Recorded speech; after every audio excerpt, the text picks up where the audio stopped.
Alors, salut, c'est une petite capsule. En fait, je vais aller droit au but. Je suis en train de suivre une émission scientifique, bien évidemment. C'est une chaîne de sciences, une chaîne de documentaire. Et on parlait de pollution climatique, réchauffement climatique, bref, vous comprenez. Et ça m'a un peu tilté. Je me suis dit, franchement, l'homme se prend pour, je ne sais pas quoi dire, il se prend pour une demi-mouche. L'homme fait tellement mieux, certains niveaux, je pose la question, même il qui n'est qu'un être humain.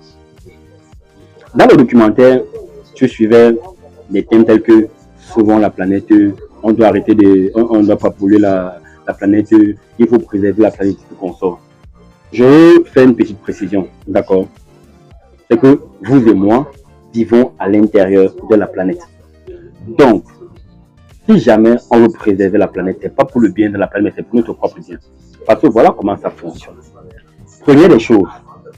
Prenez l'exemple sur vous-même. Vous pouvez faire une demande d'école où on vous expliquer quelque chose, c'est que nous avons des anticorps. Et que lorsque notre corps rencontre un agent extérieur à lui dans l'organisme, alors son système immunitaire se met directement en marche pour expulser la menace externe. Ce qui veut dire que quoi? Que si jamais vous, en tant qu'être humain, vous polluez la planète au point où elle en a marre et vous trouvez qu'un agent pathogène, je vais dire ça comme ça là, ça va simplement vous exterminer, c'est tout. C'est tout. En fait, vous devez comprendre, c'est pas la peine que vous protégez, c'est notre espèce que vous protégez en fait. Quand on nous demande d'arrêter de polluer l'environnement, c'est pour nous protéger nous, mais en fait, c'est pas pour protéger la planète. Vous savez, l'homme est très intelligent, c'est que le niveau de l'intelligence de l'être humain atteint le niveau, un niveau qui est rendu bête. Parce que rendez-vous compte, aujourd'hui on parle de déchets plastiques, on parle de pollution sonore, pollution olfactive, bref, tous ces différents modes de pollution. Mais je vais m'arrêter plus sur la pollution des déchets plastiques et du CO2, tout ce que vous connaissez. Vous savez d'où viennent les polymères plastiques? Les polymères plastiques qu'on utilise couramment provient de l'exploitation du pétrole. Et le pétrole se trouve à des milliers de kilomètres sous terre, c'est pour ces centaines, ces milliers de kilomètres sous terre, et cela a pris des milliers d'années pour se former. Ceci dit, vous êtes très intelligent, parce que vous devez savoir que la planète fonctionne comment. La planète, c'est un cycle fermé. En fait, dans la planète, rien ne se perd. C'est que la planète consomme les propres déchets qu'elle produit, ce qui en fait un cycle fermé. L'être humain, ce qu'il fait, il part dans ce cycle, il crée une porte dérobée, et le cycle n'est plus bouclé en fait. C'est ça en fait qui s'appelle la pollution de la planète. Et vous produisez quelque chose qui va dépasser la planète à assimiler aussi rapidement que si jamais elle avait produit elle-même naturellement. Ça, c'est à peu près ce que moi j'appelle pollution. Parce que rendez-vous compte, tous ces déchets qu'on produit, après un certain nombre de temps, la planète finit par assimiler cela. Ça, vous allez vous en rendre compte avec un plastique à peut-être, qu'on dit non biodégradable là. Au bout d'un certain nombre de milliers d'années, sous la Terre, ce plastique-là va disparaître. Il faut qu'on parle de 50, 10 000 ans ou même 1 million d'années, je ne sais pas.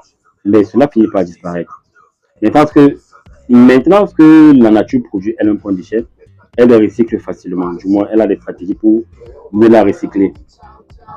Alors, comme je suis en train de parler du pétrole, d'où dérivent tous les plastiques qu'on utilise, et dont ça a créé une énorme bonne technologie à travers même les appareils qu'on utilise, les coques sont faits en plastique, même mon téléphone, il y a du plastique à l'intérieur, pas dans l'emballage des aliments et tout qu'on sort. Eh bien, figurez-vous que la nature recycle un déchet qu'il a produit, d'accord, qui l'enfouit sous terre plus profondément afin de mieux l'assimiler. Alors, tonton être humain, avec toute son intelligence, pas creuser loin dans la terre là, il enlève les déchets que la nature a enfouis pour les retransformer à travers tout un nombre de processus chimiques qui n'est pas vraiment naturel, qui sont tout droit de l'invention inimaginable de tonton être humain, et il le remet à la surface. Du coup, ça se trouve dans les océans, dans les terres et tout qu'on sort. Et tonton être humain, après avoir créé son problème, cherche à résoudre. En grandissant, particulièrement, il y avait des choses comme les bouteilles d'eau et tout ce qui va avec. Bon, je ne vais pas parler de je vais plus parler des jus. C'était dans des bouteilles en verre, c'est-à-dire c'était cassable. Et le verre est issu du sable. Donc, du coup, moins polluant, je vais dire ça ainsi. Parce que si on veut le considérer comme un déchet, d'accord, c'est un déchet de surface. Contrairement au pétrole qui est un déchet enfoui. Et donc, ce verre-là, lorsqu'on conditionnait nos jus à l'intérieur, on avait moins de difficultés.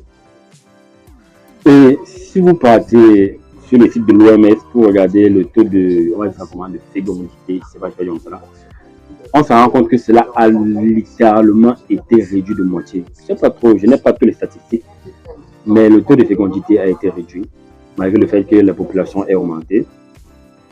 Et ceci pourquoi? À cause des différentes pollutions que nous prenons. Je consomme beaucoup de jus conditionnés dans les bouteilles plastiques. Je ne suis pas très fier de cela, j'en suis vraiment un peu fier.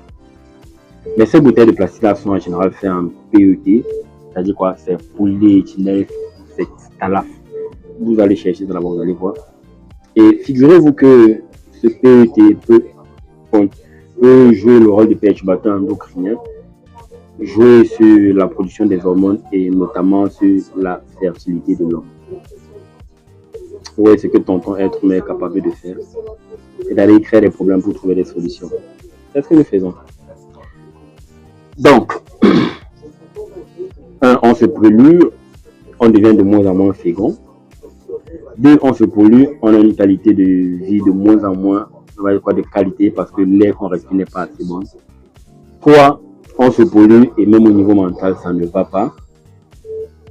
Et vous pensez que c'est la planète qui va disparaître. C'est nous qui allons disparaître. C'est nous qui allons disparaître.